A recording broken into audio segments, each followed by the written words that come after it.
Matters with Paul Rosen. Our diets, our Western diets in America are just really, you just don't realize how poor they really are. What would you say to others who would like to feel better? Sometimes you need to find the instruction. That's where the testing and everything comes in, because without that knowledge, there's no way I could have got to the point where I'm at today. Straight talk about health. And then I start preaching and telling them what I've been doing. And this guy named Paul Rosen has changed my life. With your host, Paul Rosen. By the way, the information contained in this program is not approved by the FDA, nor intended to treat, diagnose, or claim to cure any medical condition or disease as defined by Western medicine. However, skilled practitioners of many disciplines have found nutrition response testing to be a highly reliable supportive technology for assessing the health and fitness of the body's functional system. I was looking at something here, Paul, that said in 2600 BC, a ruler of Egypt claimed that gold was more plentiful in his country than dirt. Makes you want to make your travel plans now, doesn't it? Head right over to Egypt. But gold is one of the minerals. And what was he drinking? I don't know. I think they were into beer, the Egyptians were, believe it or not. Right? They were one of the first fermenters of that particular beverage. It obviously affected his perceptions. Ability. Quite a bit, but he still kept the country together, at least for a while. They got those big buildings up, those big pyramid-shaped things that we all visit every so often. So gold is one of the essential minerals. I want to hear more about minerals. It's the water I drink. But first, if that's what it takes, do more of that. First, shall we check in with our friend, Frontier Pete? Of course. He's always welcome. All right, here we go. A moment with me, Frontier Pete, all natural woodsman. Deep underground with Farmer Hank's new mining operation. This here geological map says the land under my farm is loaded with valuable minerals, Pete. Gold and copper. I'm gonna be rich. This tunnel and this rail car alone must have cost a fortune, Hank. According to the map, there's one more wall of stone ahead. We blast through and we get the minerals. What is this? Hey, dude, what's going on, man?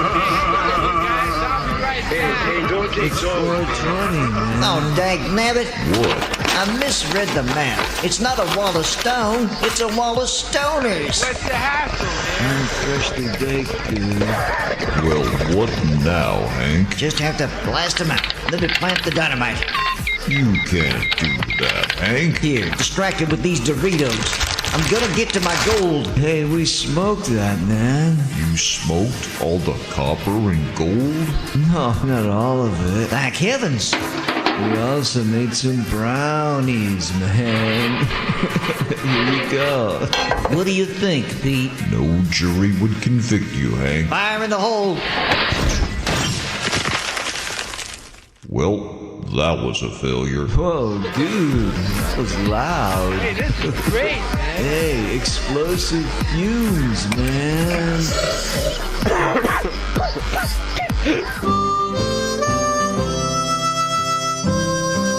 I don't know much about mining. Do you think, Paul, that if you dug deep enough looking for copper and gold, you would find a wall of stoners down there? Maybe in Oregon. That's very possible. That could happen here. I'm simply dumbstruck with even trying to answer that question. Well, that's okay. That's okay. But copper and gold are minerals, is that correct? They are. Gold is not all that useful in the body, generally speaking, but copper is. And we'll talk about that. Is copper a food stuff? Would we find it in some of our foods? Uh-huh. Really? That's interesting. Mm-hmm. So I'm assuming that there are certain minerals which are essential for good health. Is that right? There are. So basically the minerals are broken up into a couple of groups. And we're gonna be a little nerdy here this morning. So what do you mean put this on your morning? thinking, as if that's different from any other morning. So put on your thinking caps.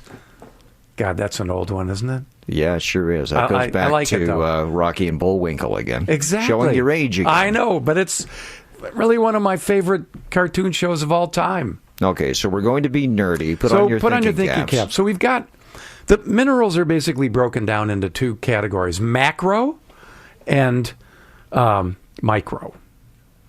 Okay, well, that I can remember. Those are pretty easy categories to go with. So, yeah. So the what's macro difference? minerals are you ready? I'm ready. Calcium, chloride, magnesium, phosphorus, potassium, sodium, and sulfur.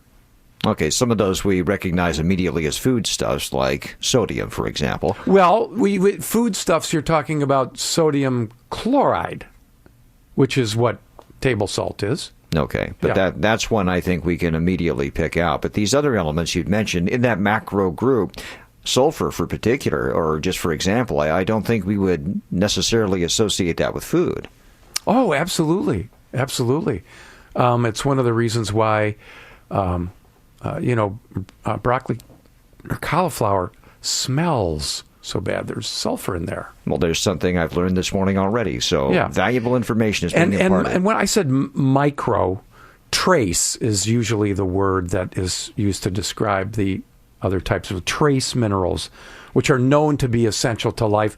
We have found at least 30 of them, but there's no reason to think that there might even be more. Before you continue, the definition of a trace mineral would be that it's in lesser supply. Is that why it's called a trace mineral? And utilized to a much smaller extent. But don't equate smaller with, sort of not that important. That's important. Don't equate trace with not important. Iodine, for example, is a trace mineral. Without iodine, thyroids are in big trouble. We also, I think, associate iodine for specific medicinal purposes. Is that right? We have used that, yes, as an antibacterial. So among these minerals, in addition to their dietary properties, they have other uses, such as that one. Oh, they have lots of uses. Dyes. Natural dyes are the result of the combination of mineral, have a mineral component to them. So again, it gives things colors. Back to iodine for that one. That's another element that I would associate with dyes. So mankind ingests minerals in a number of different forms. The most common form that people would probably recognize is salts. Sodium chloride. Calcium phosphate. These are salts, right? Magnesium chloride. These are salts. And they, in water and other liquids, these form a solution, right? And they dissolve into what are referred to as positive and negative ions. Now, that's important because things that are electrically charged tend to bond with other things, and that's what has to happen in the body. That's how the body basically shuffles things around. Now, that's interesting to me because I would have thought the healthy dietary properties of these minerals did not include things like that. It almost sounds like they're working on our electrical systems or something within the body. Well, we are essentially an energetic mechanism. We are an electrical mechanism. We generate an electromagnetic field. In fact, everything does in the universe. Every material thing, generates an electromagnetic field, which probably relates to the idea of our bodies having an aura. Things don't get from one place to the other. Inside the body. For example, from inside the cell to outside the cell, or outside the cell to inside the cell. There has to be some mechanism, and it is these ions that are charged differently, positive and negative, that essentially take things across membranes, cell membranes, take things across our intestines. I mean, when you eat your food, what do you think is happening? I mean, what is food anyway? Right? When you eat your food, you're essentially taking in stuff. And that stuff will include, minerals and vitamins and proteins, right? And fats and carbohydrates and all these things. Our bodies are magical. Literally takes these ingredients and sorts them out, right? Providing the nutrient density that our bodies need in order, ultimately, to function. So at its most base level, food is energy. and it provides those various services for our bodies. And sometimes food provides the substance for energy to be produced and utilized. And for our purposes this morning, minerals are an essential component of our foods and help us function properly. They're an essential component which allow our bodies to function. They happen to be in foods. And salts, right, are one form that minerals minerals are included in. And then the other one is in our foods. Minerals are held ionically in a claw-like way, or the term, you may have heard this before, chelated. Chelated refers to the molecular structure that these minerals are held in. And I'm showing Rod a claw. Right, you were forming your hand in a claw. Yeah, I was actually cowering as that was going on, wondering what was going through your mind this morning. But so examples of a chelated structure are chlorophyll. You've heard of chlorophyll? Certainly. Yeah, chlorophyll, which chelates a magnesium atom in plants. And in human beings, the related structure is called hemoglobin.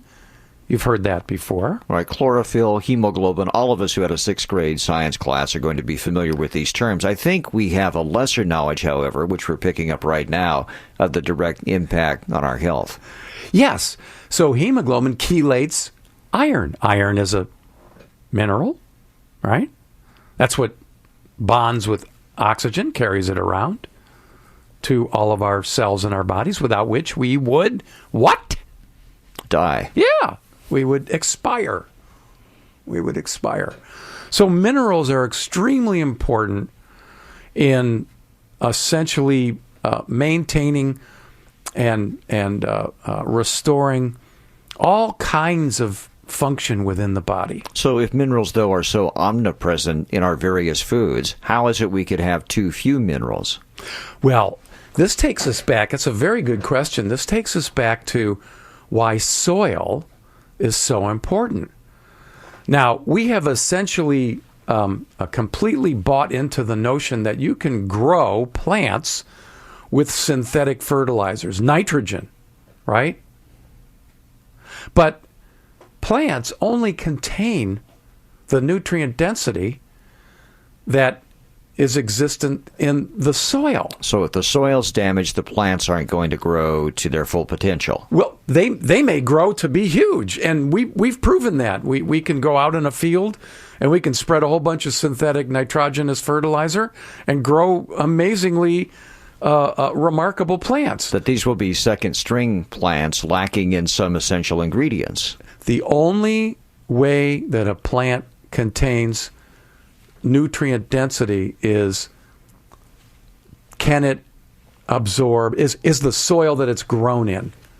So if the soil that it's grown in is depleted of that nutrient density, and that includes minerals, right?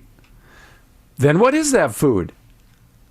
I mean, it might fill us, but will it actually contain enough of the macro and trace minerals that are required for, not just bare existence, but, a thriving organism, right? And so that is the main issue. This was actually discussed and, over and over by our fathers and mothers of nutrition way back in the late 1800s, early 1900s, moving forward.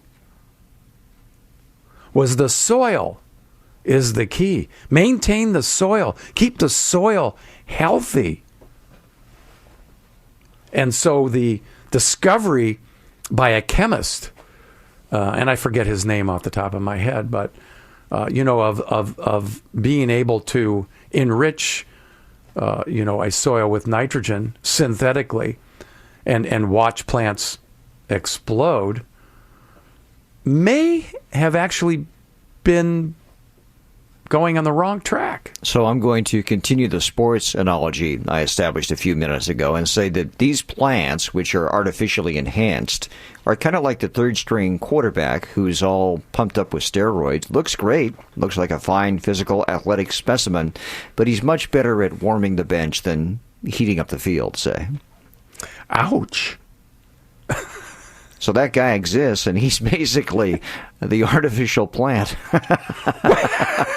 Wow. of the team. I know what it is. Because it's football season. Well, that's true. That's what I'm focusing overwhelmed. on. But actually, that analogy, I think, isn't so bad. I think that does hold up pretty well as to what you're speaking of with these plants. They look fine, but they're lacking essential nutrients. So when you hear somebody argue, organic food, what I mean was it's just more expensive, and why should I spend my money on that?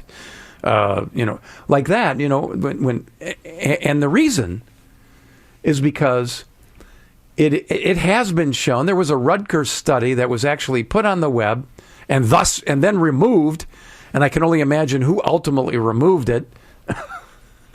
The GMA, Grocers Manufacturers Association, or maybe even, there was pressure put on them by, Syngenta or Monsanto. Right. When they get results they don't want the information out there. But it absolutely showed, this study absolutely showed that there was more nutrient density, more minerals in food grown organically than grown commercially or synthetically. So you want to know, why is it important to supplement your diet? Because the food in general does not contain the nutrient density now that it did 100 years ago. Because we've depleted the soil, as you explained. Correct. We've depleted the soil. So somebody's going to hear that and say, so in order to get the nutrients I need, if I have these plants that don't have the right amount of nutrients in them, I'll just eat more plants. Right. And absolutely, diet is fundamental. Diet is absolutely fundamental. I mean, your diet, you have to be eating the right food, right? And you have to be avoiding the wrong food. But that sounds before you continue. Sure.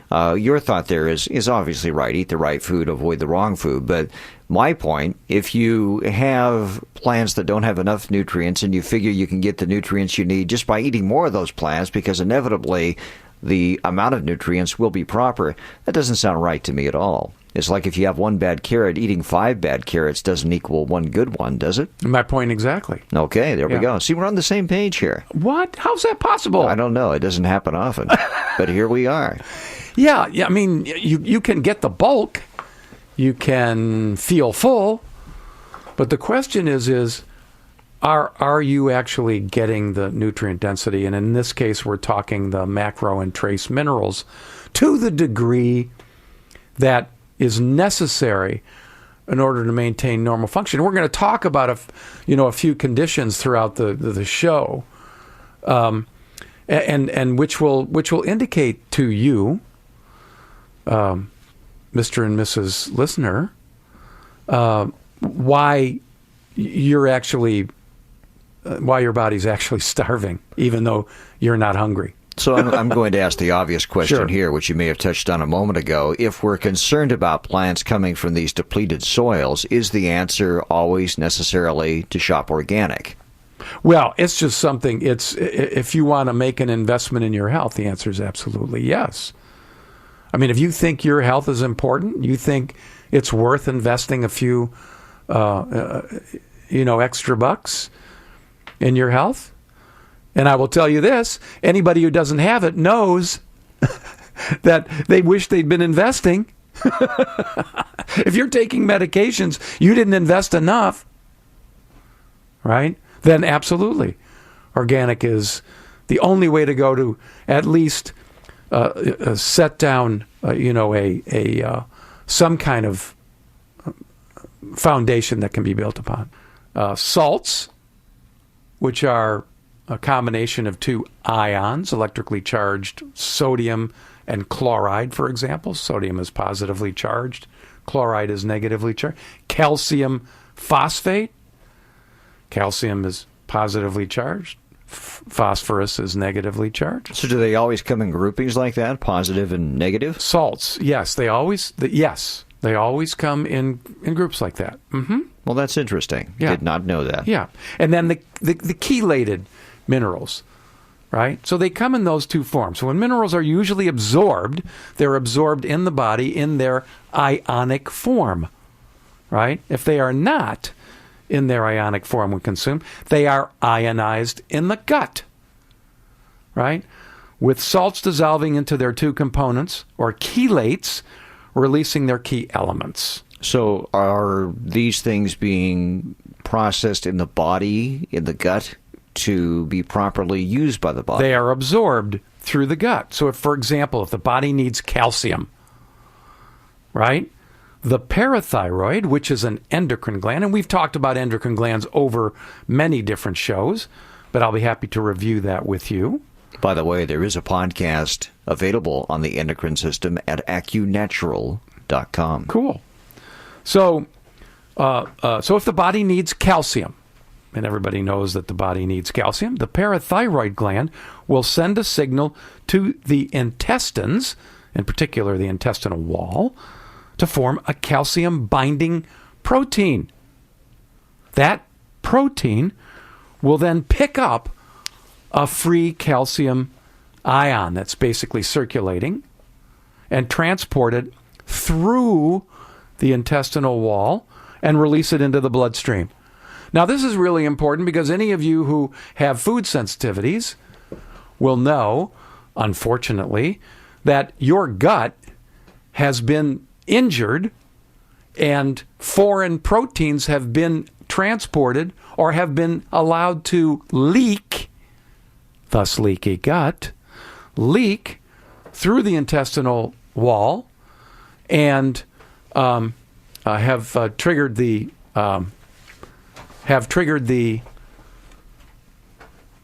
body to react against it, triggered the immune system to react against, say, some protein from wheat.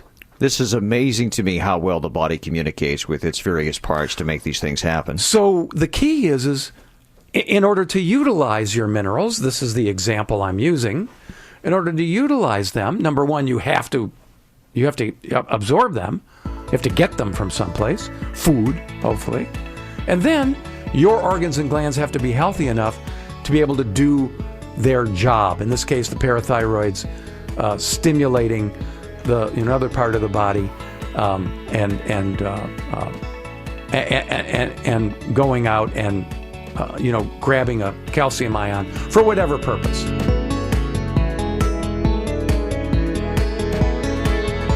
One more note, you can get a free chapter of Paul Rosen's book, The Missing Piece. Just go to his website, acunatural.com, acunatural.com, and fill out the dialog box that pops up. Rest assured, no information you provide will ever be shared with anyone else. So, what are you waiting for? Get going on your personal road to wellness today.